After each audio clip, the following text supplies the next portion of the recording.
Pues nos da mucho gusto estar en Tijuana, en Baja California. Estamos iniciando una gira por la frontera con Estados Unidos y vamos a informar. Hay cambio de horario para el resto del país, pues son las 9 de la mañana. Ya llevamos a cabo la reunión de seguridad que hacemos antes de esta conferencia y ya vamos a iniciar este diálogo circular con ustedes y con quienes nos escuchan, nos ven a través de redes sociales y de los medios de información convencionales. Estamos haciendo un poco de tiempo porque me adelanté. Sí, decir que estamos pues muy contentos de estar aquí, como siempre, aquí en Baja California, en Tijuana. Vamos a llevar a cabo trabajos de supervisión para constatar el avance en proyectos, lo del segundo piso de Tijuana, lo de la nueva aduana TAI. Luego salimos a Sonora también para revisar aduanas.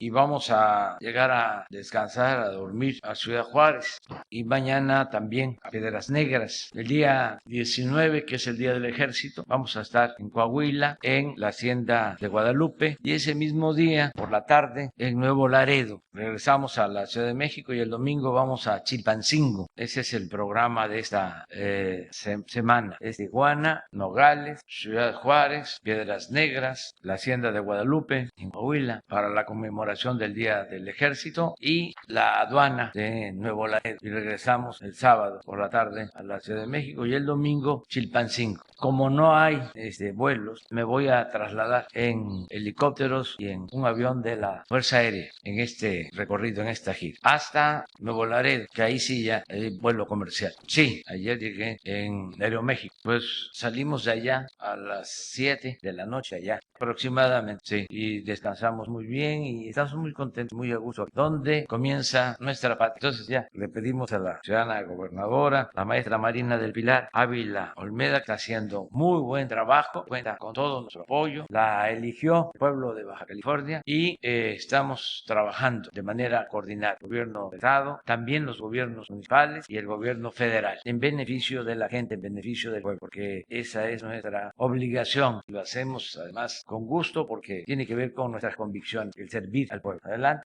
Buenos días a todas y a todos. Pues el día de hoy no pudiera tener yo una mayor satisfacción que el de recibir a nuestro presidente, al licenciado Andrés Manuel López Obrador, en Baja California, en su estado, su casa, presidente. Se lo digo a título personal y se lo digo también como gobernadora de esta entidad. Se lo dicen también las y los bajacalifornianos que saben lo que usted ha hecho por Baja California, ya que sabemos que durante su mandato y durante los primeros 3 meses o 3 meses y medio de este gobierno que encabezo, usted ha visitado en 2 ocasiones nuestro estado y eso reitera el gran compromiso que tiene con el pueblo de Baja California y con nuestra entidad federativa. Reconozco aquí el ejercicio cotidiano de colaboración que hemos recibido por parte del gobierno federal para acompañarnos en los temas torales que requieren respuestas rápidas y oportunas. Es el caso del acompañamiento que hemos recibido para atender la pandemia del COVID-19, así como también su apoyo, el apoyo de su gobierno y el apoyo del magisterio, porque estamos próximos a iniciar un regreso a clases total, así como también a transitar hacia la efectiva normalización de actividades económicas y sociales en nuestra entidad. Adicionalmente a ello, la colaboración que nos ha brindado la Secretaría de Seguridad y Protección Ciudadana, la SEDENA, la Secretaría de Marina, el CNI, para trabajar con nuestros equipos policiales en las investigaciones de los crímenes cometidos contra periodistas, que nos ha permitido brindar una respuesta rápida a los trabajos de inteligencia y captura de presuntos responsables y se siguen aportando resultados a la solución de dichos casos. También le quiero agradecer que por este ejercicio de coordinación con el gobierno federal se nos ha permitido trabajar en la aplicación del decreto que regulariza los llamados autos chocolates en Baja California, lo que nos permitirá tener un mejor control vehicular para combatir el uso ilegal de los mismos. Destaco también que de cara al regreso a clases ha habido un esfuerzo extraordinario con el gobierno federal para ir pagando paulatina y efectivamente el rezago de salarios y prestaciones con el magisterio. Todavía tenemos trabajo pendiente por hacer en este rubro, pero estamos construyendo rutas de cumplimiento de pago de los rezagos históricos de la mano de los liderazgos del magisterio, a quienes les reconozco todo el apoyo brindado para seguir brindando calidad en la educación en nuestro estado. Todo eso y mucho más lo sé y lo sabemos las y los bajacalifornianos. Gracias, presidente, por venir a su estado, a su casa. Gracias por todo el apoyo que le brinda a Baja California. Gracias también a los medios de comunicación que el día de hoy nos acompañan. Buenos días.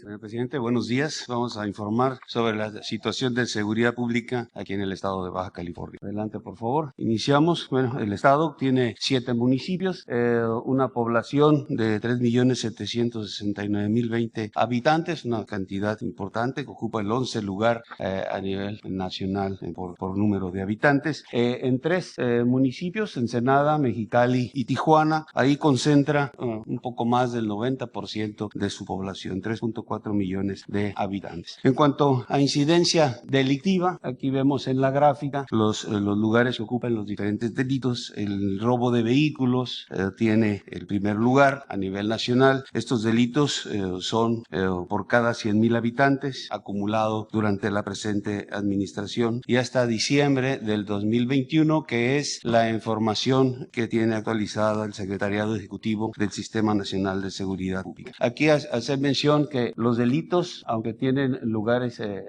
importantes, bueno, van hacia la baja, todos ellos, solamente cuenta con 2 delitos que están hacia la alza. Ahorita los vamos a ver. Entonces decía robo de vehículos, nos regresa robo de vehículos en primer lugar. El homicidios dolosos tiene un segundo lugar a nivel nacional hacia la baja. La trata de personas en segundo lugar también hacia el alza. En 7º lugar, el robo a casa habitación, la extorsión en 18 lugar, también hacia la baja, el robo de transportes, 23 lugar hacia la baja, y el secuestro en ese mismo lugar, pero hacia la alza. Aquí también citar que de todos los estados en la República tienen este mismo sentido de ir con una tendencia hacia la baja en los delitos. Y aquí vemos el delito de alto impacto en segundo lugar, considerando que es por cada 100.000 habitantes. Tiene ya sumado todos los delitos, tiene un segundo lugar. En cuanto a la situación de atención a estados prioritarios, esta fue una estrategia. Iniciamos con un fortalecimiento a la estrategia de seguridad en 50 municipios. Esto fue en agosto del año pasado. Después hubo un refuerzo a esa estrategia en octubre. Se reforzaron las acciones a nivel federal y a nivel estatal en los municipios, en los 50 municipios y en los estados. Y en noviembre se centró la estrategia a la atención de 9 estados que presentaban pues un incremento en los aspectos delincuenciales. Y aquí los tenemos. Estos son los estados, los 9 estados que se les dio prioridad, y tomando en consideración desde que inició la estrategia de fortalecimiento a 50 municipios, el refuerzo y ya centrarnos en el trabajo de 9 estados, se tiene este comportamiento. Aquí de los 9 estados, Baja California tiene un 17% de reducción de homicidios y solamente por abajo de Quintana Roo, que tiene el 18% de los más altos. Aquí tenemos el 17% y solamente Estado de México, Michoacán y Zacatecas son los estados que siguen hacia la alza, con números reducidos, pero sí identificados hacia la alza. En cuanto a homicidios vinculados a delincuencia organizada en el estado de Baja California, aquí también podemos ver la gráfica del comportamiento del 19, el 20, el 21, y aquí en el número 1 es donde inicia el fortalecimiento de la estrategia a los 50 municipios. Hay una serie de acciones que se logra una reducción. Viene ese refuerzo en el número 2 y posteriormente viene la estrategia para atender a los 9 estados. Aquí una parte importante es que dentro de este proceso hay una serie de evaluaciones y hay una serie de acciones, entre de ellas estrechar la coordinación con el estado, con los municipios, creación de unas fuerzas de tarea tanto regionales como nacionales adicionales que se integran con Guardia Nacional y con el Ejército, y que se trabaja en coordinación con el Estado, y aquí podemos ver una reducción importante. Aquí también mencionar que tenemos enero, cuando se toma posesión entra en funciones el nuevo fiscal, se vuelve también a reestructurar la Secretaría de Seguridad Pública, y se ven aquí los esfuerzos que se han hecho en coordinación para poder lograr la reducción. El trabajo ha sido constante, tanto la Secretaría de Marina, la Secretaría de la Defensa, el Gobierno del Estado, la Secretaría de Seguridad y Protección Ciudadana, todos nos hemos estado coordinando para poder lograr esta reducción que aquí ustedes pueden ver en el Estado. Bien, en este proceso del fortalecimiento vamos a ver algunos aseguramientos que se han logrado en ese periodo de agosto a febrero. En la colonia Santa Isabel, los soldados localizaron una camioneta abandonada en cuyo interior encontraron varias cantidades de metanfetamina, cocaína, heroína y fentanilo. La droga asegurada y la camioneta quedaron a disposición de las autoridades. Bien, adicional a lo que se vio en el video, bueno, tenemos aquí los resultados de este periodo, de agosto a febrero. 82.901 kilogramos de marihuana, 1.447 kilogramos de cocaína, 31.567 kilogramos de metanfetamina, 74.2 kilogramos de goma de opio, 501 de heroína, 905 de fentanilo, 3.255 detenidos, 688 armas cortas, 506 armas largas. Esto es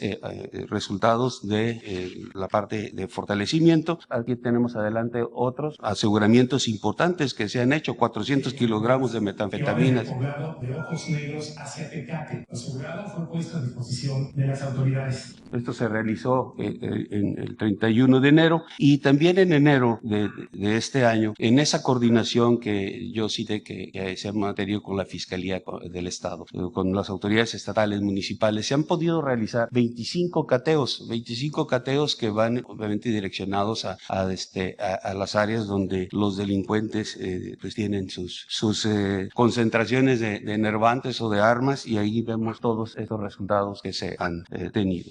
Sobre el ámbito de seguridad pública, en cuanto a los elementos que se tienen disponibles para cumplir esta función, tenemos a nivel estatal 640 efectivos, de los cuales 524 son operativos. En la parte municipal, 6.595, de ellos 5.483 operativos, hacen un total de operativos, elementos operativos, de 6.007 de los 7.235 que se cuentan. De conformidad al promedio, a los parámetros que maneja la ONU, pues, el Estado tiene un déficit del 36%, debería de tener más de 11.000 elementos. En cuanto a fuerzas federales de seguridad que participan aquí en el Estado, tenemos por parte del Ejército y Fuerza Aérea 4.711, de ellos 4.328 son operativos. Por parte de la Armada de México, la Secretaría de Marina, 1.194 efectivos, de ellos 976 son operativos. La Guardia Nacional, 1.682, de ellos 1.514 operativos. En total, de los 7.587 hombres, hay 6.818 operativos. Y estos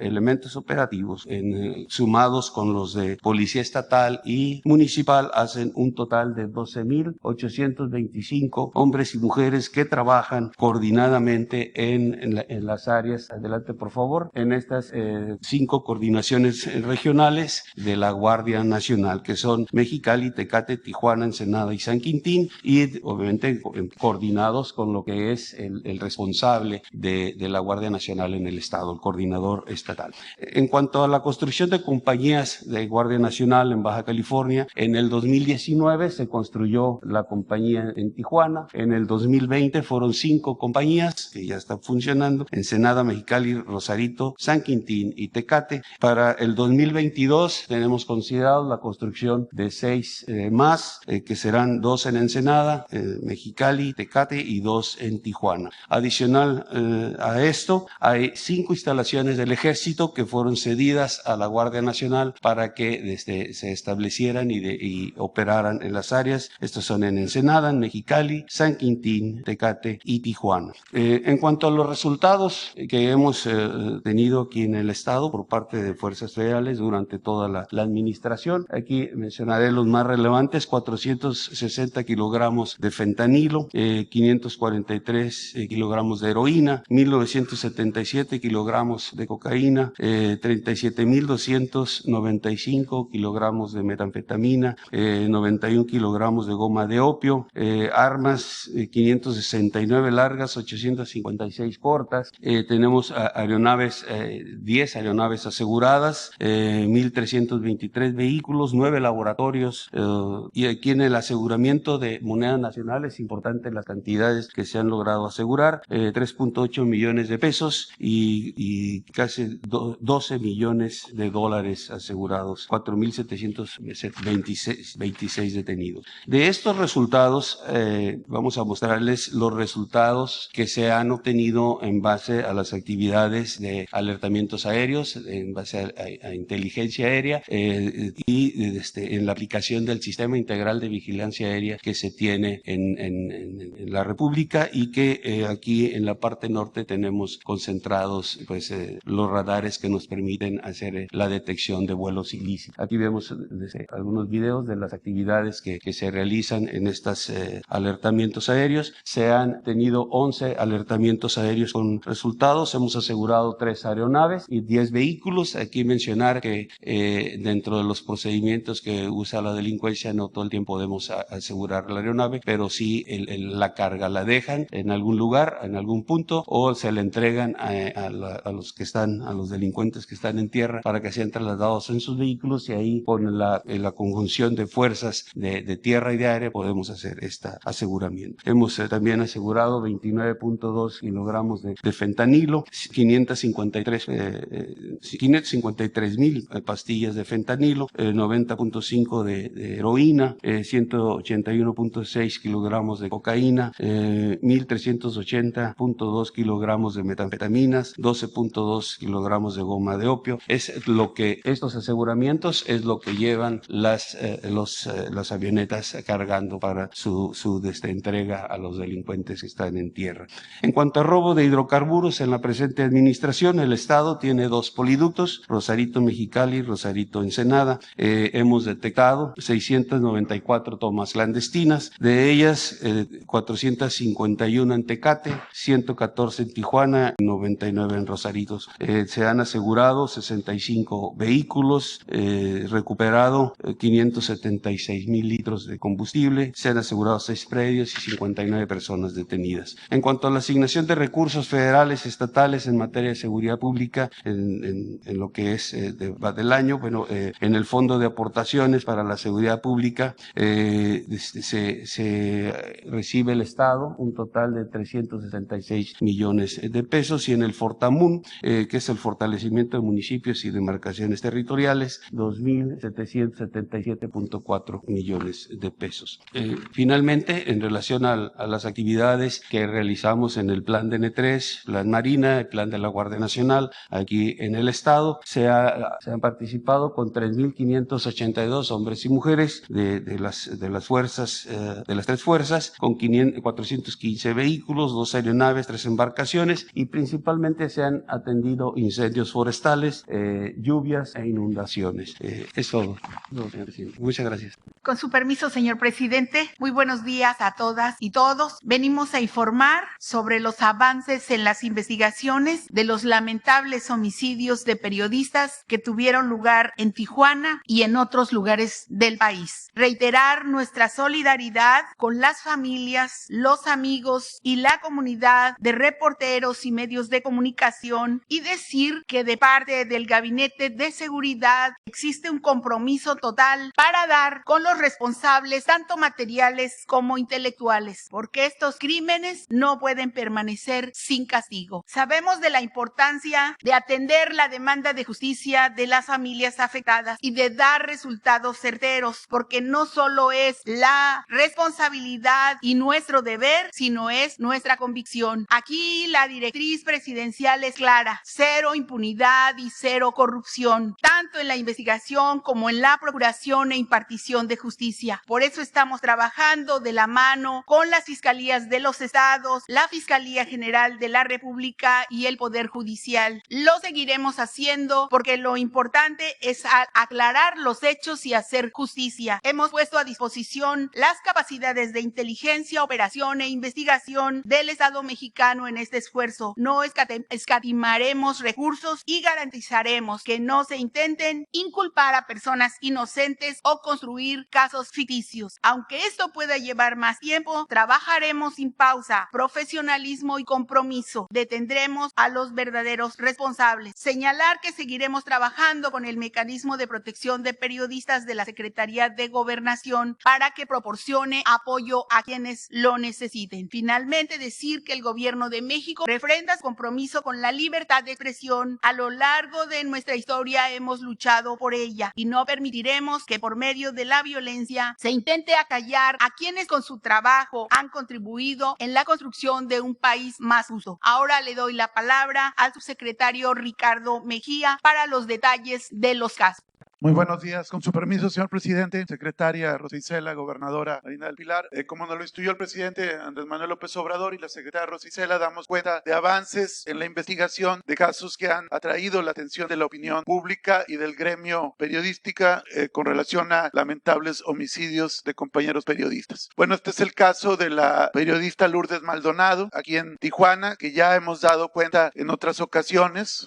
Comentar que se ha contado con todo el respaldo del gobierno de Baja California, de la Fiscalía General de Justicia que encabeza Ricardo Carpio. Se instruyó para que desde el día 25 de enero hubiera una fuerza de tarea donde está la Marina, Sedena, Guardia Nacional, el Centro Nacional de Inteligencia y la Coordinación Antisecuestros. En el caso, el mero día 25 fuimos incluso materialmente a Villas de Santa Fe, en la Villa Los Pinos, donde en la privada Chalco y Vista Dorada vivía la hoy finada Lourdes Maldonado. Nos constituimos en el domicilio, hicimos una revisión perimetral de toda el área y pudimos, a partir de diferentes trabajos, determinar la ruta y el modus operandi que siguieron los perpetradores. Aquí queremos reconocer el apoyo vecinal para poder ir generando imágenes que nos permitieron finalmente tener resultados positivos. Aquí se pudo ubicar, como ya lo hemos comentado, un vehículo taxi que fue en el que llegaron los perpetradores y en el cual emprendieron la huida. Siguiente, ya están detenidos y vinculados a proceso penal por homicidios.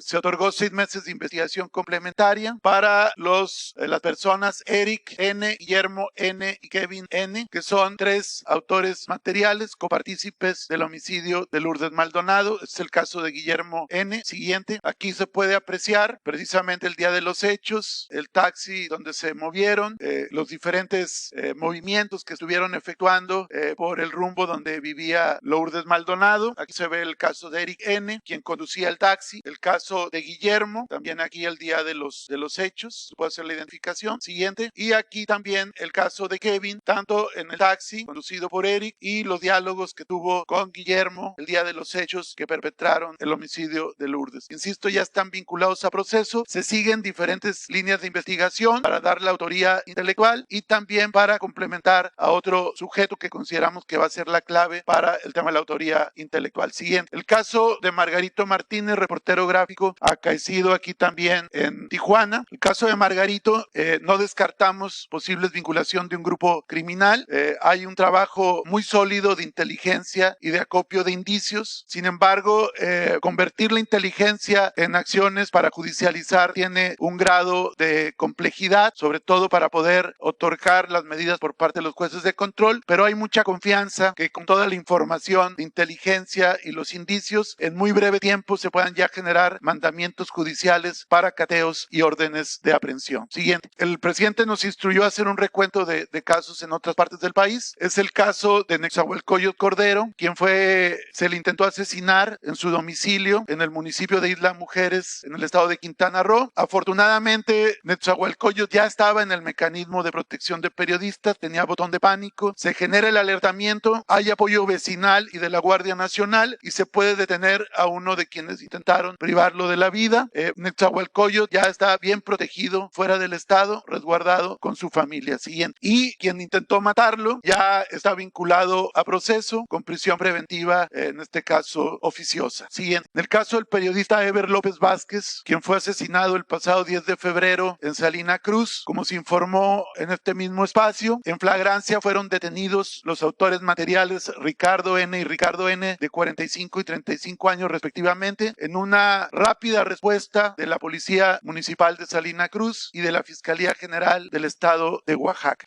Posteriormente, ya detenidos, los autores materiales, con la complicidad de algunos sujetos, trataron de generar la posibilidad de rescatarlo en los separos de la Fiscalía de Salina Cruz y se hizo un operativo para trasladarlo al Cerezo de Tanibet en Valles Centrales en Oaxaca. Siguiente, las dos personas ya están, se calificó de legal la detención porque fue en flagrancia. Los abogados de los dos trataron por todos los medios de que se cayera la detención, pero el buen trabajo de los fiscales generó que se calificara de legal y el día de mañana se determina su vinculación a proceso penal por homicidio. Siguiente, aquí son algunos casos que el gobierno de Veracruz y la Fiscalía de Veracruz, con el apoyo de las fuerzas federales, han venido trabajando de manera adecuada. Es el caso de la periodista María Elena Ferral, asesinada en Papantla, con la cual ya se cuentan con órdenes de aprehensión y una de ellas ya fue cumplimentada en contra de Efraín N. por el delito de homicidio. En el caso de Julio Valdivia, que fue asesinado en Tezonapa, en los límites en el estado de Veracruz, pero frontera con Oaxaca, hay ya también una orden de aprehensión en contra del autor material. Siguiente, en el caso del periodista Jacinto Romero, del municipio de Ixtazoquitlán, en Veracruz, ya se detuvo a 3 de los sujetos que privaron de la vida al comunicador y hay una orden de aprehensión pendiente de cumplimentarse. Esto es en el estado de Veracruz. Siguiente, en el caso de Julio José Luis Gamboa Arenas, que fue asesinado en el puerto de Veracruz el pasado 10 de enero con un arma blanca,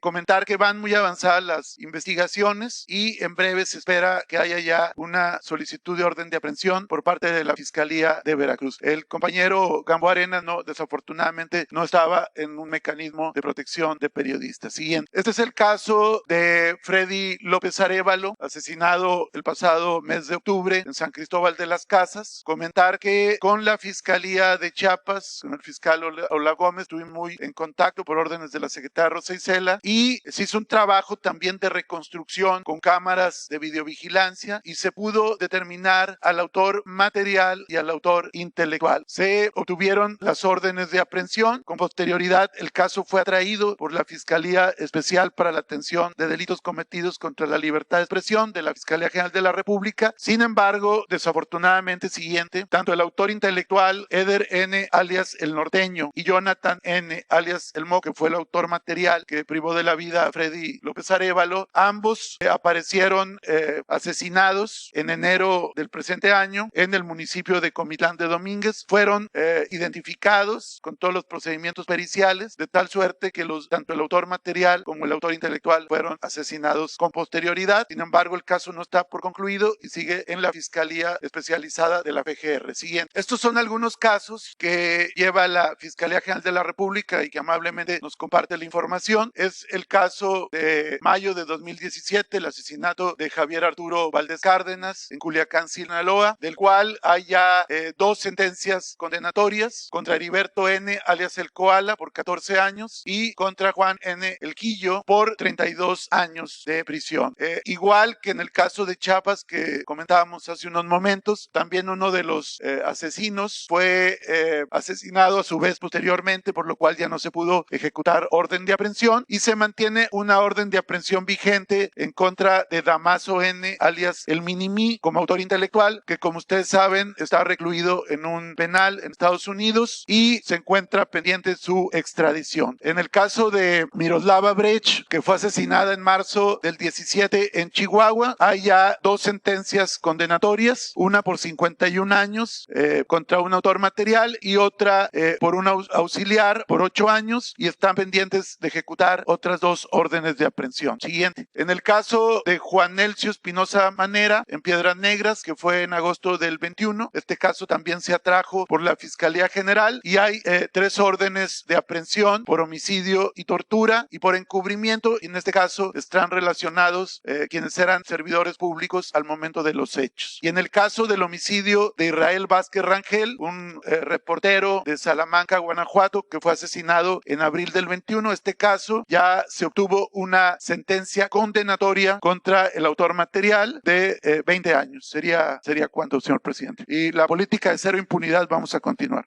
Muy bien, acerca de esto último, es importante que se reitere el que no se permite impunidad para nadie. Esa es una diferencia, considero importante, con relación a los anteriores gobiernos. Nosotros no establecemos relaciones de complicidad con nadie y el que comete un delito es investigado y castigado, sea quien sea. Hemos cuidado mucho el que no se presente lo que sucedía en anteriores gobiernos, en el periodo neoliberal, de que se asociaba la delincuencia con el poder político y económico. Eso ya no existe y eso es importante. Lo segundo, que considero también relevante, es que el Estado no es el principal violador de los derechos humanos, como era antes. No hay crímenes de Estado, no hay masacres, no se ordena desaparecer a nadie, no existe el nivel de letalidad que se presentó durante el periodo de Felipe Calderón, en que siempre en los enfrentamientos entre Fuerzas Armadas, del gobierno y delincuencia eran más los muertos que los heridos y detenidos. Y eso lo podemos probar. No se ordena desde el poder asesinar a nadie. No somos iguales. No sé si tengamos a la mano la gráfica sobre letalidad.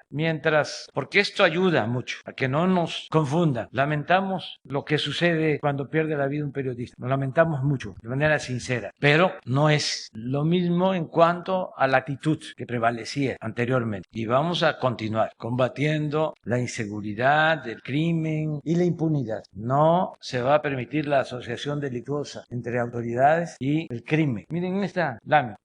2011, en enfrentamientos, 1.412 fallecidos. Heridos y detenidos, 1.127. Ahora, heridos y detenidos, 353. Fallecidos, 212. En general. Entonces, informar a los integrantes del gremio de periodistas del país que van a mantener protección y que no están solos. Y también el derecho a disentir y a protestar. Nadie ha sido ni será censurado.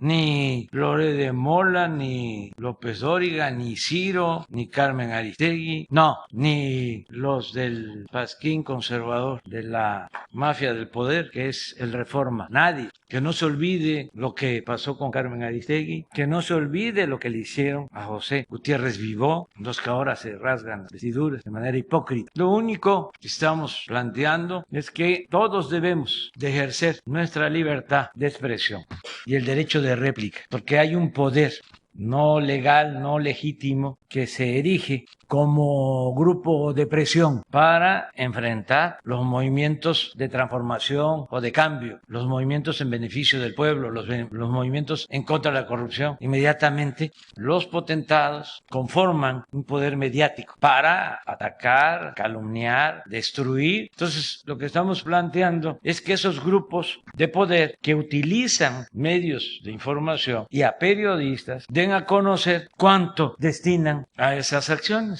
y que estos periodistas famosos que son alquilados para defender estos intereses y golpear a opositores, den a conocer cuánto ganan, porque obtienen muchísimo dinero, son mercenarios de alto rango. Ellos deberían de dar a conocer cuánto ganan, de dónde obtienen sus recursos, cuánto gana Ciro Gómez Leiva, cuánto gana Joaquín López Dóriga, Loret, que me llegaron a entregar una información que gana 35 millones al año, en términos generales, como 3 millones al mes, pero nada más es sus ingresos. ¿Cuánto gana Jorge Ramos? ¿Por qué no lo dice? Porque no defienden al pueblo. Eso es un cuento. Defienden a grupos de intereses creados. Defienden a quienes hacen jugosos negocios al amparo del poder público, a quienes se dedican a la corrupción o a solapar la corrupción. Entonces eso ayudaría mucho. Bueno, futbolistas famosos del mundo dan a conocer cuánto ganan. Hay una lista de cuánto ganan. Los futbolistas, lo mismo, hacen su contrato y es público. ¿Y por qué no lo van a hacer estas personas? Además hay otro asunto que no vamos a dejar de tratar Y si es necesario, se lo voy a plantear al presidente Biden, porque toda la campaña en contra nuestra está siendo financiada por traficantes de influencia de México, que en el pasado vendían medicinas y hacían jugosos negocios, empresarios que no pagaban impuestos, y también por el gobierno de Estados Unidos, que les da dinero a estas asociaciones, como la de Claudio X González y otras. Eso es una actitud injerencista. Ningún gobierno extranjero debe intervenir en los asuntos de nuestro país. Se debe de respetar nuestra soberanía. No somos colonia, no somos protectorado. Somos un país libre, independiente, soberano. Y además yo represento una autoridad legal y legítimamente constituida. Yo fui electo democráticamente. Me eligió el pueblo. Entonces, todo esto es lo que vamos a seguir tratando, porque son temas muy importantes. Además, en el mundo se usa a estos bloques de poder mediático para imponer procedimientos de corrupción para que las empresas puedan robar con impunidad. Bueno, las empresas no solo dominan los medios más influyentes, son las empresas las que ponen a los gobernantes, no es el pueblo, son las grandes corporaciones a través de los medios que inflan a dirigentes o a partidos en el mundo. De repente una persona sin autoridad moral, sin capacidad, sin amor al pueblo, llega a ocupar un alto cargo porque lo promovieron con este poder mediático y lo introdujeron al mercado como se introduce un producto chatarra. Entonces sí es un tema importante, no tiene nada que ver con el ejercicio de la libertad de expresión, eso está garantizado. El asunto es qué hay detrás, cómo está el financiamiento de los medios. Entonces quería yo aprovechar para decirlo y desde luego todo nuestro respeto al noble oficio del periodismo, todo la protección a los periodistas. Adelante, vamos a uno y uno. ¿Tú eres de aquí? Sí.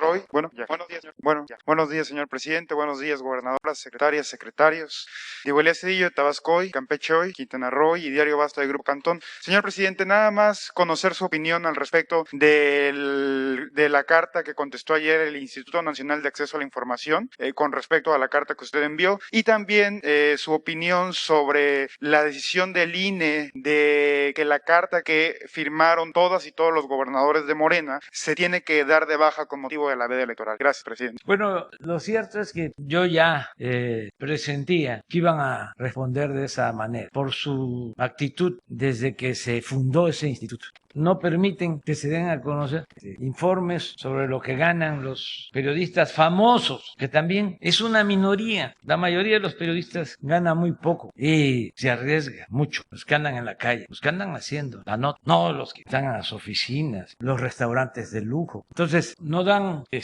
información, no quieren. Ahí me voy a quedar con la información que tengo de Loret de Mola. Ya lo que he aclarado es que él puso, y así fue su frase, ¿no?, de defensa, o en eso se sustentó. Él puso de que era una exageración. Si quiere y me lo autoriza, lo doy a conocer, si él me lo autoriza. Nada más para probarle que no es una exageración, que sí puedo probar que recibió en el 2021 35.200.000 pesos y que tengo todas las facturas y todos los comprobantes. Entonces, no lo aceptó la transparencia. Eso ya quedó de manifiesto, que sí obtuvo esto. No me estoy metiendo con su familia. Me gustaría que solo diera a conocer, pero por voluntad propia, sus bienes. Cuántas casas tiene, cuántos departamentos, cuántos en México, cuántos en el extranjero. Ya también aclaré de que de los 35.200.000 pesos al año, de Televisa solo son 2,5 millones, que ya Televisa, si quiere también, podría aclarar de qué son esos 2,5 millones. El informe que tengo es de que se los paga Televisa de un programa que se llama Talentos Televisa. Esto lo digo porque Televisa dio a conocer que había llegado a un acuerdo con Loret de Mola y que ya no iba a trabajar en Televisa y que ya no recibía dinero de Televisa desde el 2019. Y eso que estamos mencionando es del 2021. Pero en la primera información se habló de 11 millones y no, son 2,5 millones.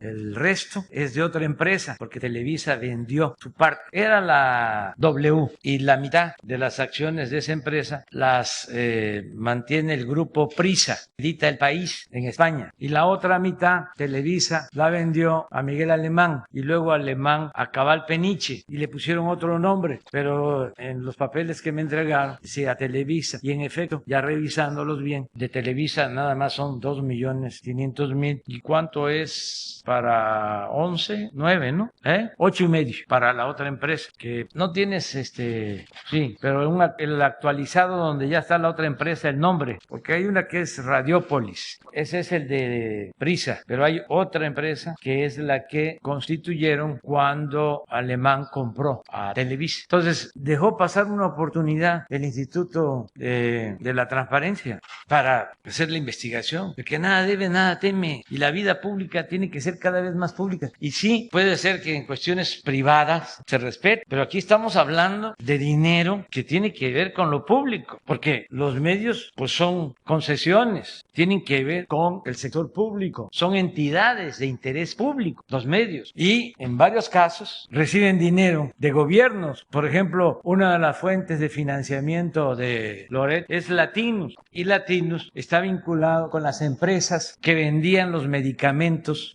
al gobierno. De ahí viene también el enojo, porque 10 empresas, una de ellas la que apoya económicamente a Loret, le vendían al gobierno 100,000 millones de pesos en medicamentos al año. Entonces, como eso se canceló, pues se produjo un movimiento en contra nuestra. De ahí viene lo de las protestas, de el desabasto de medicamentos, la de los niños de cáncer, que es muy lamentable, pero que no es porque les preocupen los niños de cáncer o que les preocupe de que tengan sus medicamentos los niños de cáncer, es que dejaron de robar o ya no se les permite robar. Entonces, el gobierno de Michoacán compraba medicamentos y otros gobiernos que no voy a mencionar aquí, de los estados y desde luego en el gobierno federal anterior, eran los que dominaban. Entonces, sí tiene que ver con dinero público. Además, es inmoral que un periodista, por muy inteligente que sea, gane 3 millones de pesos mensuales. Pero no solo es eso. Hay quienes ganan más que Loret. Y eso la gente ni lo imagina. Los expresidentes antes tenían pensiones que sumaban 5 millones de pesos mensuales y las cancelamos. También por eso es su enojo. 5 millones de pesos mensuales. Y nos parecía una exageración, pero yo puedo probar, si me lo permite el INE, de que hay periodistas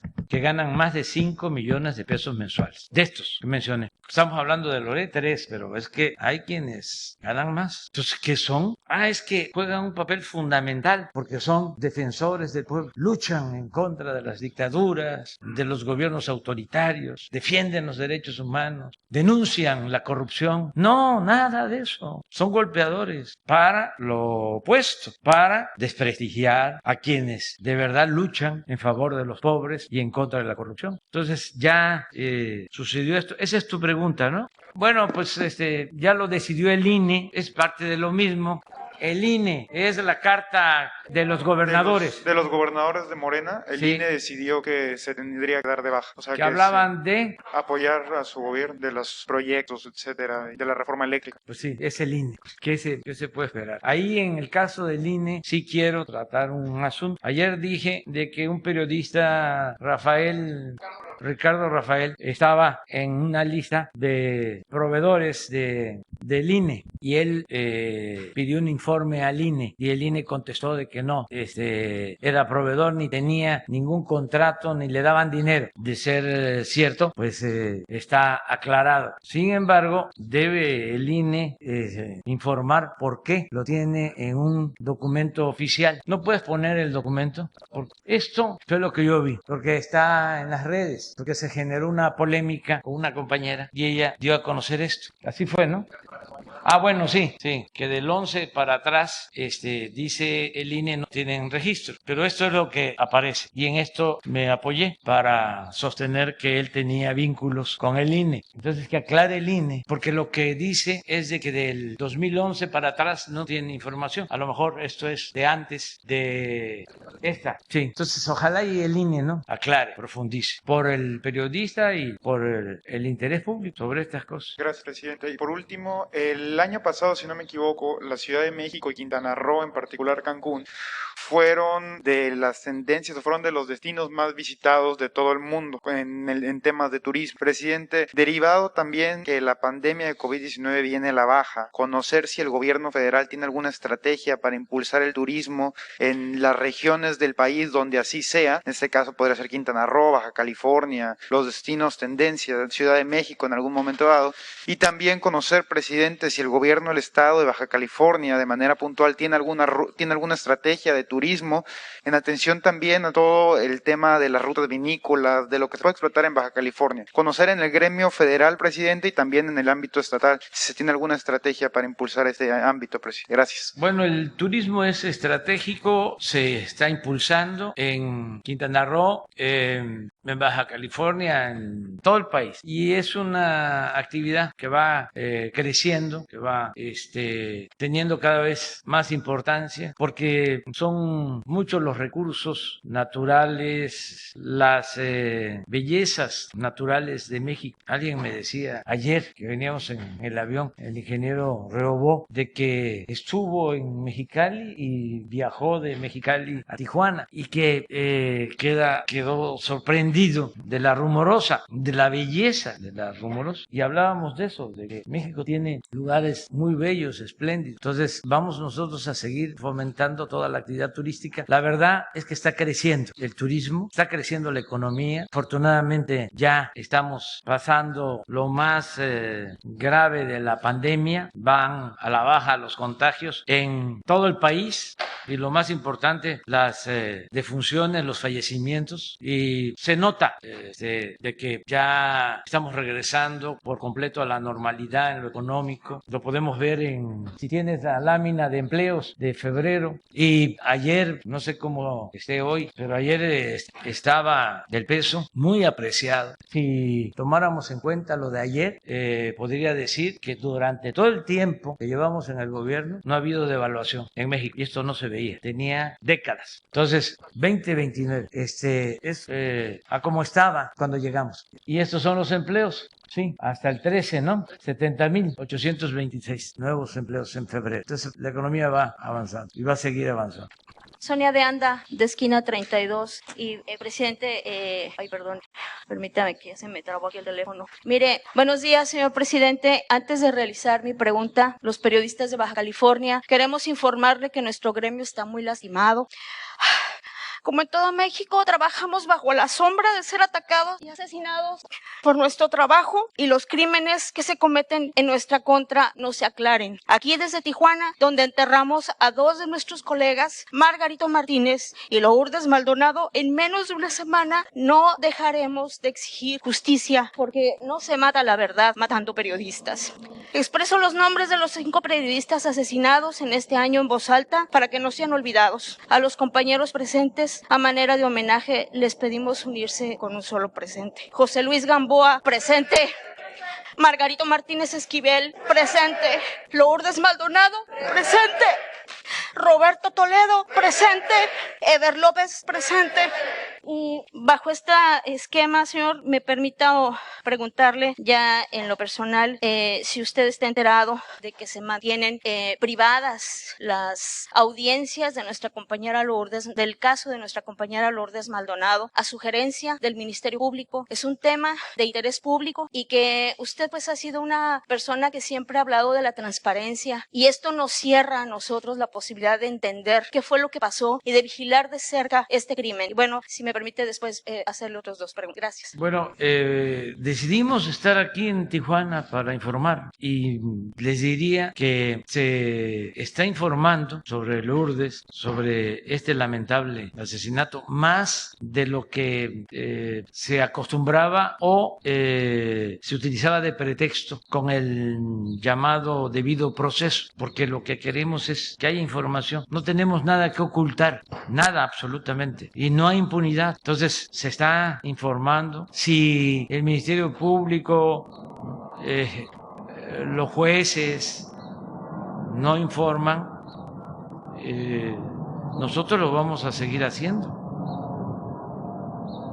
Y me gustaría que se aclarara si no se está informando, porque lo que estamos haciendo ahora es la información de todas las dependencias es de la Fiscalía General, de la Fiscalía del Estado. El grupo que se integró para venir a hacer la investigación no fue un asunto fácil. Hay muchas cámaras, por poner un caso. Fueron los vecinos que nos ayudaron, pero vino un equipo especial hasta que se logró saber quiénes habían participado, autores materiales, y el gobierno del Estado, la Fiscalía Estatal, trabajando de manera conjunta, como no se hacía antes. Es muy lamentable lo de la compañera y todos los asesinatos, pero no estábamos nosotros actuando con indolencia, no. Entonces, que te expliquen o que nos informen el por qué no dan más elementos sobre la investigación. Con su permiso, presidente, en razón de lo que usted señala, es nuestra obligación decirle, informarles que no se ha hecho una audiencia pública por el riesgo de uno de los testigos especialmente. Entonces, más adelante se va a dar a conocer exactamente cuáles fueron las medidas que se tomaron, pero hoy es por el riesgo de un testigo. Entonces, sí lo queremos mencionar y esperamos su amable comprensión. No significa una medida discrecional del agente del Ministerio Público. Nosotros estamos de acuerdo con esa medida de apartar al testigo especialmente para la protección y por el debido proceso. Pero esa es la razón especial y esperamos su amable comprensión. Y en el caso de Margarito, nos sentimos pues que en primera con el caso de Lourdes aún no nos queda claro el móvil, y también con el caso de Margarito sentimos que ha sido relegado pues en estas investigaciones bajo la atención que acaparó pues la compañera Lourdes por el hecho de que se presentó en la mañanera a pedirle también pues intervención en su caso, ¿no? ¿Cree que de verdad nos garantizan que Margarito no va a quedar impune a pesar de que estaba muy claro lo que sucedió con él? En ningún caso. En ningún caso. Estamos investigando todos los crímenes y eso es lo que nos permite tener autoridad moral y dar la cara, porque trabajamos todos los días.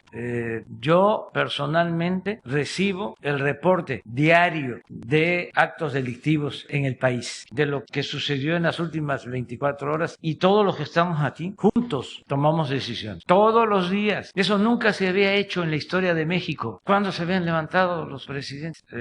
A las 5 de la mañana. Todos los días. Entonces, el caso del fotógrafo, del compañero Margarito, todos los casos son investigados y no van a quedar, y no es un asunto de que porque se dio a conocer en la mañanera lo de la compañera Lourdes o porque está protestando el Washington Post, el New York Times. No, es un asunto nuestro, de convicciones. Nosotros venimos de luchar en favor del pueblo, en favor de la vida. Sabemos muy bien que el principal de los derechos humanos es el derecho a la vida. No somos ambiciosos, vulgares, que llegamos aquí por detentar el poder, por sentirnos muy importantes. Nosotros llegamos sin dejar trozos de dignidad en el camino. Por eso llegamos. Si se tratara de llegar a toda costa, me hubiesen dejado pasar en el 2006, no nos hubiesen robado la presidencia, si hubiera sido negociado con la mafia del poder. ¿Pero qué iba a pasar en el país? Bueno, lo que sucedió con Fox, que habló de un cambio y siguió lo mismo. O lo que pasaba aquí en Baja California, que no engañaron de que iba a haber un cambio. ¿Y cuántos años de corrupción en Baja California? De los gobernadores, de sus allegados. No, es distinto esto. Y pueden ser casos complejos como este de la compañera Lourdes o de Margarito, pero vamos a llegar a esclarecerlo. Era muy difícil, por ejemplo, detener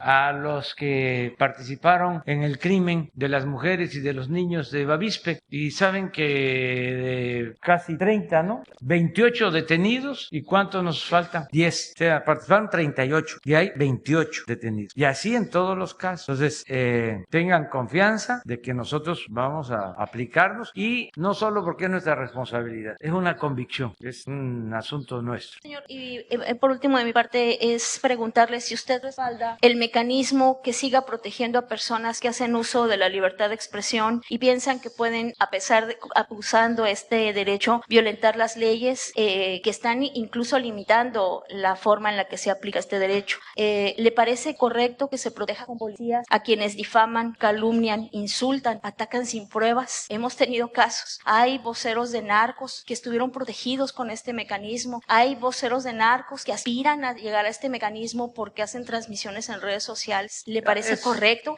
Y sobre todo también tenemos un tema de impunidad también reconocida por el subsecretario Encinas, que incluso le pediríamos si puede venir aquí a Tijuana y escucharnos para que integren este mecanismo y sobre todo porque él reconoce que hay un 90% de casos de impunidad en el caso de las denuncias que han sido atendidas por este mecanismo. Gracias. Sí, la próxima semana me dice la gobernadora, viene Alejandra Encinas, le vamos a pedir que revisen lo del mecanismo, ya lo están haciendo, pero de todas maneras va a atender. Presidente, buenos días. Preguntarle primero que nada sobre estas muertes de Margarito y Lourdes. Tenemos versiones de que fue por un grupo criminal local, en el mismo caso un cártel. Si nos puede usted decir si esto es verdad y el nombre, y también preguntarle por su recorrido que va a ser el día de hoy, creo que va a ser por la garita de Otay 2. Se adelantaba esta semana que querían adelantar el proceso del lado mexicano para el año 2023. Saber si esto es cierto, por favor. Sí, ya se informó. ¿Puedes tú comentarlo? Hasta donde se pueda, porque de lo que vimos, en 2 casos, a los autores materiales los han asesinado. Entonces, sí tenemos que cuidar eso, nada más, pero no es con el propósito de ocultar la verdad o de proteger a nadie, pero lo que se pueda decir. Sí, gracias. Abundando en lo que dijo la secretaria Rosa Isela Rodríguez, recordarán ustedes que hay un debido proceso y una presunción de inocencia y formalidades esenciales que debemos cuidar. Por eso en todas las presentaciones evitamos poner apellidos de los imputados y se tapa los ojos, porque lo que queremos cuidar son procesos penales que redunden en sentencias condenatorias y no difundir información que pueda jugar en contra de las propias víctimas, de la familia de las víctimas, del gremio y también de los testigos, lo que decía la secretaria Rosa Isela, porque al final del día estos grupos no están cruzados de brazos y si nosotros aportamos información sensible, no solamente afectamos el debido proceso y los abogados que ellos tienen, que muchos son despachos que cobran mucho dinero y que además se meten a fondo a este tipo de detalles. O sea, no se van al fondo de la culpabilidad, tratan de tumbarte una detención, como yo lo explicaba en el caso Salina Cruz, donde a pesar de que fueron agarrados en flagrancia, ellos trataban de jalar cualquier hebra para tratar de tumbar la detención. Entonces, por esa razón, sí somos muy cuidadosos de la información y apelamos a la comprensión, porque lo que queremos es finalmente que no haya impunidad, que haya cero impunidad, y por eso lo debemos cuidar. Sí, una de las líneas de investigación, en el caso de Margarito Martínez, apunta a un grupo criminal. Por ahí ha habido algunos artículos o cuestiones que han dado nombres, pero nosotros tenemos la obligación de ser muy responsables. Lo que sí podemos insistir es que ya están por salir mandamientos judiciales, cateos, y ustedes van a saber finalmente de quién se trata, pero tampoco queremos alertarlos o dar elementos para que el día de mañana sus abogados, sus litigantes traten de tumbar esta situación. Acuérdense que esto luego es una carrera de obstáculos, hay que lograr justificar, dar datos, generar los mandamientos judiciales y que luego los procesos sean exitosos. ¿Cuánto? Y acerca de lo de las obras, es importante que se sepa en Baja California y en todo el país que ya las aduanas están administradas, manejadas por la Secretaría de Marina y por la Secretaría de la Defensa. Ya son decisiones que se tomaron y se van a reforzar todos los mecanismos de vigilancia en las aduanas con sistemas de cámaras, con tecnología avanzada y también mejorando espacios y llevando a cabo obras en la frontera. Cuando llegamos al gobierno recibimos un fideicomiso de aduanas de 55,000 millones de pesos. Ahora ese fideicomiso tiene 90,000 millones de pesos. De modo que vamos a utilizar una cantidad importante de ese fideicomiso, lo vamos a dejar como lo encontramos, y con precios actualizados, pero todo el excedente se va a invertir. De ahí va a salir el dinero para los 10 kilómetros del segundo piso por la línea fronteriza y lo de la aduana de Otay, y así otras inversiones. En los dos casos de Tijuana va a ser la Secretaría de la Defensa la encargada de la construcción. Ya tenemos los presupuestos y se va a llevar a cabo esta acción. Estamos reforzando con acuerdo conjunto con el gobierno de Estados Unidos las aduanas, también buscando no hacer como antes, ¿no? ¿Se acuerdan cómo era antes aquí? Que hicieron una aduana de entrada para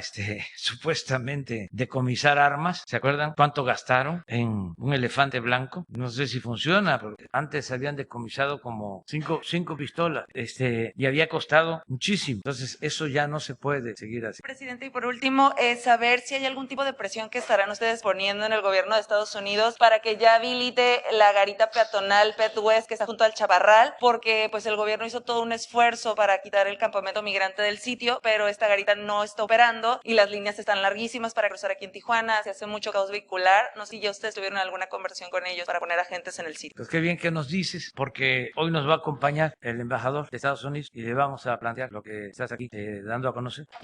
Básicamente es el embajador que nos va a acompañar porque se está trabajando, repito, de manera coordinada en la frontera y va a estar con nosotros en la aduana de Tijuana y en Nogales, básicamente. Sí, porque no podemos hacer actos de otros también. Adelante. Buenos días, presidente. Rosa León, nuevamente bienvenido a Baja California. En la última oportunidad que tuvimos de estar aquí con usted, le planteaba yo 3 temas. El primero, la seguridad para el Valle de Mexicali. Celebramos que se haya dado la captura de un importante generador de violencia. Sin embargo, la seguridad pública, presidente, en el caso particular de Mexicali, necesitan los policías más equipamiento, patrullas, armas, más plazas para agentes. No sé si la gobernadora le planteó ese asunto esta mañana en su conferencia, en su reunión de seguridad. El otro tema que le planteamos fue el de la planta fotovoltaica. Usted comentó que estaría el secretario de Gobernación, Adán Augusto, analizando y resolviendo el estatus de la obra. Nos reunimos recientemente con directivos de la CFE y ellos nos informaron que la CRE, que es la Comisión Reguladora de Energía, estaba por definir los permisos. No sé si usted en esta gira de trabajo va a hacer algún anuncio al respecto. Bueno, en los dos casos estamos trabajando de manera coordinada, ya lo he dicho y lo repito, con la gobernadora Mariana del Pilar. La verdad, es de primera la gobernadora que tiene. Pero necesita más recursos. Y ella ya nos planteó que se requiere reforzar todo lo relacionado con la seguridad y el general dio a conocer de cómo Baja California tiene una atención especial. Correcto. Y vamos a seguir apoyando en todo. Si quieres tú plantear, me gustaría que explicaras, una sugerencia amable sobre lo del nuevo procurador y del futuro secretario de Seguridad. ¿Cómo no? Rosa, buenos días. Efectivamente fue uno de los temas que abordamos en la mañana con el presidente en la mesa de seguridad, el tema del Valle de Mexicali y los operativos que se requieren realizar en esta zona, en esta región del estado. Hablábamos sobre las capturas de generadores de violencia en esta zona, que, bueno, como saben, ha sido en apoyo con la Sedena y en colaboración con las distintas instituciones en materia de seguridad pública, con quien hemos estado en constante coordinación. En cuanto al tema del recurso, quiero anticiparlo que vamos a recibir un adelanto del FAS, un refinanciamiento que se está haciendo por parte del gobierno federal para contar con mayores recursos durante este ejercicio fiscal para poder dotar en equipamiento a las policías del estado, que coincidimos que es una de las principales herramientas que tenemos que brindar para la realización de sus funciones. Y platicábamos justamente también sobre la designación del nuevo fiscal, el licenciado Ricardo Iván Carpio, que como ustedes saben viene de dentro de las instituciones de procuración de justicia, conoce el tema de la investigación investigación y para nosotros es sumamente importante empatar nuestra estrategia de seguridad con la estrategia de seguridad federal para impartir justicia, para que la justicia sea real y evitar la impunidad en los casos de violencia en nuestro estado, como se ha venido logrando durante pues las últimas semanas con el nombramiento del fiscal, particularmente en los casos y en el caso muy lamentable de la compañera de ustedes, Lourdes Maldonado. Pero esta es una enmienda, es un imperativo de nuestro gobierno, de los gobiernos de la Cuarta Transformación, el brindar justicia y que se acabe la impunidad. Y asimismo, la designación del secretario de Seguridad Ciudadana, el general Landeros, un perfil que, como ustedes saben, conoce bien la región, conoce la zona, conoce Baja California y que además pues tiene una cercanía con la Sedena, con quien durante los últimos meses hemos estado trabajando de manera muy cercana, con mucha comunicación, lo cual nos ha permitido pues reducir la incidencia delictiva y los homicidios dolosos y la captura de estos importantes generadores de violencia. Gracias. Sobre la planta, sí, gracias. Sobre la planta, sí, yo creo que la CRE va a resolver en estos días. No tengo información de último momento, pero voy a pedir que si se puede hoy mismo se dé a conocer cómo está el trámite. También dimos a conocer la segunda etapa de Baja California. Tiene un gran potencial, presidente, para la generación de energía renovable, como es el proyecto de Sempra, que ya va por segunda etapa, y pues necesitamos generar más energía solar desde Mexicali. Y Mexicali es la capital del estado, presidente, y ojalá que ese presupuesto del que usted habló que tiene dentro de este fondo de las aduanas también sea beneficiado. Nos ha solicitado la comunidad exportadora. La aduana de Mexicali se la encargamos encarecidamente. Sabemos que Tijuana tiene un movimiento extraordinario, pero no podemos dejar de largo Mexicali. Se lo voy a agradecer. Sí, lo tomamos en cuenta, porque sí, vamos a llevar a cabo estas dos obras, pero sí tomamos en cuenta lo de Mexicali, como lo estás planteando. Pues ya nos vamos a ir. Una. Como tengo derecho a dos, van a ser dos. Presidente, abiertamente la periodista Lourdes Maldonado hizo responsable al gobernador, en ese entonces gobernador Jaime Bonilla, de lo que le pasara. Yo quiero saber si a este punto de la investigación, en este momento, el ahora exgobernador está siendo investigado o está descartado. Pues no hay nada que apunte a que este asesinato haya tenido vinculación con una diferencia de carácter laboral que tenía la difunta con el gobernador Bonilla, que ni siquiera era una cosa de gobierno, sino de empresas. Era una denuncia que ya había ganado un laudo a favor de Lourdes, pero se está haciendo la investigación, o sea, no está concluido el proceso. Lo que sí yo no recomendaría, aunque somos libres, de utilizar estos lamentables hechos con propósitos politiqueros, porque ni siquiera se puede hablar de política. El gobernador Bonilla enfrentó a los conservadores corruptos de Baja California. Es público y notorio. Entonces se da esta situación y quieren sacar raja. Esto no significa que haya impunidad. Nada más es que no adelantemos juicios, no hagamos juicios sumarios. No pueden haber linchamientos públicos por cuestiones partidistas o politiqueras. Hay que esperar a que se haga la investigación con el compromiso de que no hay impunidad para nadie. Y digo esto porque aquí en Baja California, como dominó tanto tiempo el conservadurismo corrupto, porque me consta de cómo saquearon Baja California, tienen la misma escuela algunos medios de información, no generalizo, que el Reforma. Por ejemplo, hoy el Reforma, sus 8 columnas, fíjense el periodismo conservador, cómo actúa. Hoy las 8 columnas tienen que ver con el hecho de que Daniel Chávez,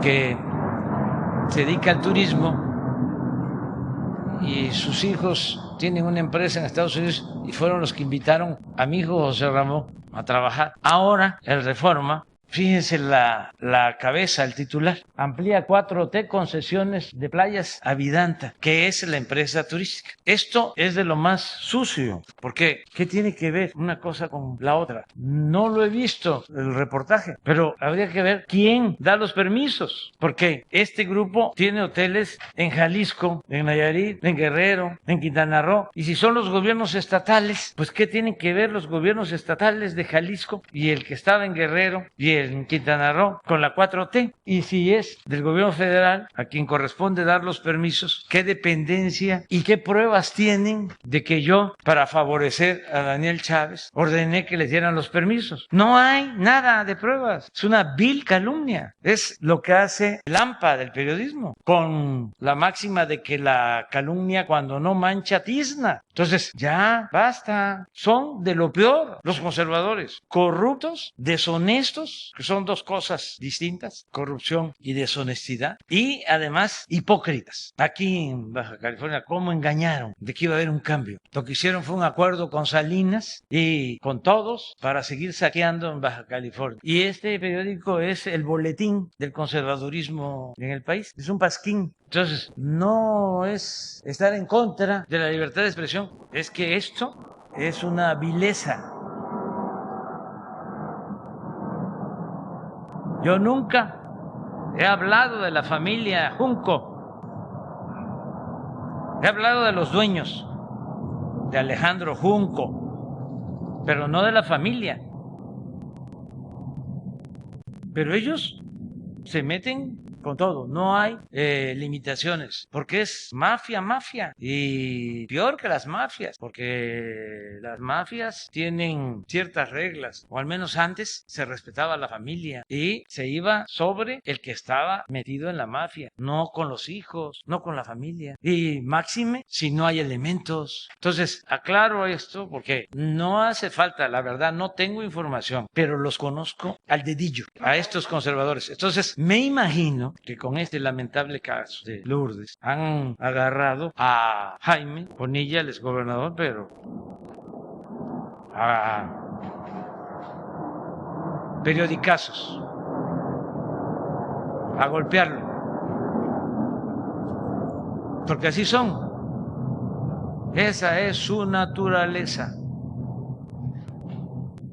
¿Saben ustedes lo de la fábula de, con todo respeto, ¿no?, a los animales, del sapo y el alacrán? Es buenísimo. Que había una inundación y el alacrán se iba a ahogar y le dice al sapo: ayúdame, no seas malo, sálvame, me subo arriba de ti y llévame del otro lado del río, protege, salva. Y el sapo, buena gente, dice: está bien, sube, te voy a llevar. Y ahí ya nadó el sapo, ya llegando a la orilla, ya el alacrán a salvo, lo pica y le dice el sapo: pero ¿cómo me haces esto si te estoy salvando la vida? Es que esa es mi naturaleza. Hay muchos que son así, que no tienen remedio. Estoy hablando de los políticos y de los dueños de medios. Entonces hay que tener cuidado, denunciar, y que no haya impunidad, y no permitir la corrupción, y no permitir el amiguismo, ni el influyentismo, ni el nepotismo, ninguna de esas lacras de la política. Pero también no dejarse engañar. Yo puedo hablar de todo esto con mucha libertad porque tenemos algo a favor que es importantísimo, diría lo mero principal: el despertar de la gente. Siempre lo digo, antes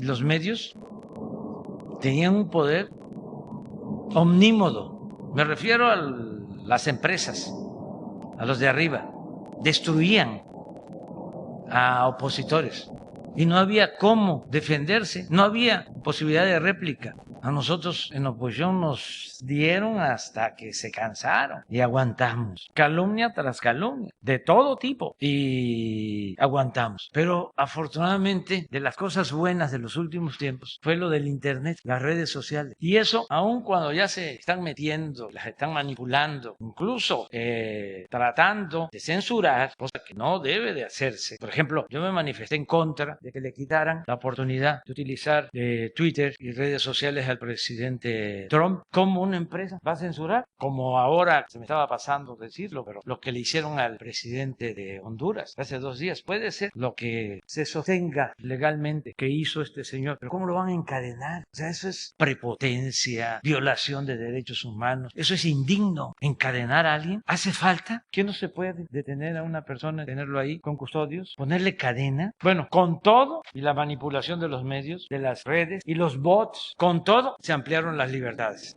porque ahora cada ciudadano puede ser un medio de comunicación. Y hace 10 años no era así.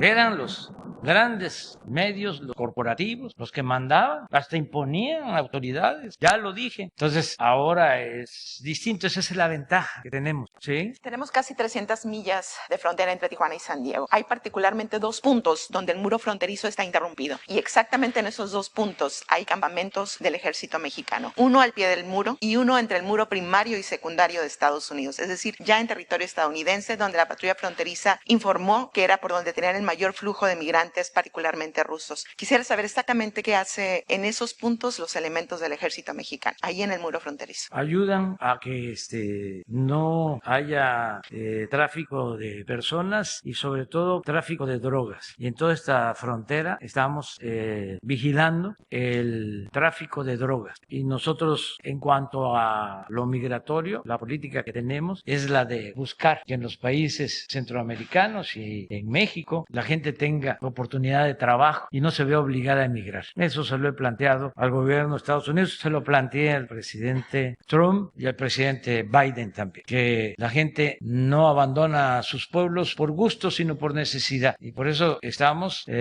buscando acuerdos de cooperación. Por eso fue muy importante lo del tratado, el que se volviera a firmar el acuerdo comercial con Estados Unidos, porque eso significa inversiones en México, en la frontera norte, para que la gente no cruce. ¿Del gobierno de Estados Unidos en instalar estos 2 campamentos? Son acuerdos conjuntos y nosotros pues no estamos a favor de los muros. Nosotros lo que queremos es tender puentes y buscar soluciones de fondo, repito, con la cooperación que afortunadamente se está dando porque está creciendo la inversión extranjera, la inversión que está llegando a México por la importancia que tiene la región América del Norte con propósitos empresariales, comerciales. Esta es una de las regiones más atractivas para la inversión en el mundo. Entonces yo tengo confianza que el fenómeno migratorio va a ir cediendo. Incluso estamos planteando que podamos llegar a acuerdos para que se otorguen visas temporales de trabajo, porque hay una realidad, no existe fuerza de trabajo suficiente ni en Estados Unidos ni en Canadá. No se puede crecer sin los trabajadores. Ahora que se padece la crisis por la pandemia y el gobierno de Estados Unidos toma la decisión de apoyar a los ciudadanos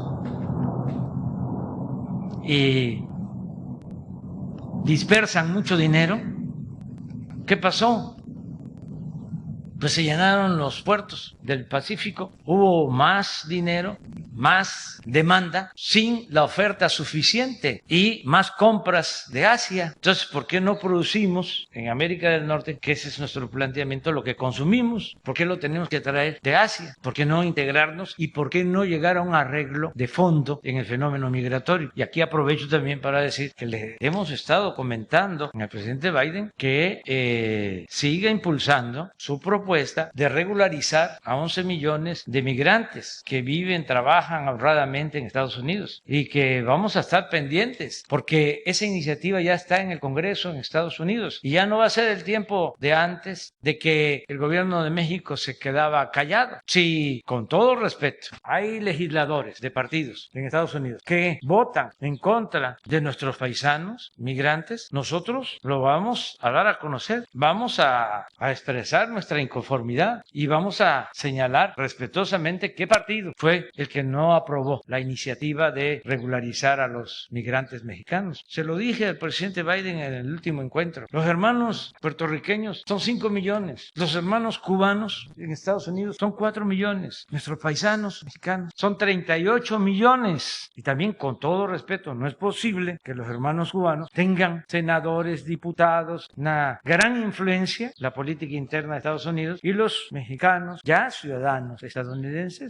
no sean tomados en cuenta. 38 millones. Entonces, todo eso lo estamos tratando y no vemos que la opción sean los muros. Además, aquí en Tijuana, cuando menos que me acuerde, en el tiempo que hemos estado, pues se han descubierto 2 túneles. Uno que me acuerdo muy bien, que pasaba por abajo de la garita. Y eso es lo que está haciendo la Secretaría de la Defensa. O sea, por tu pregunta, o sea, estamos vigilando la frontera, cuidando la frontera, y lo estamos haciendo de manera coordinada. Ya nos vamos a salir, ¿no? Gracias. Bueno, nos vemos. Muchísimo.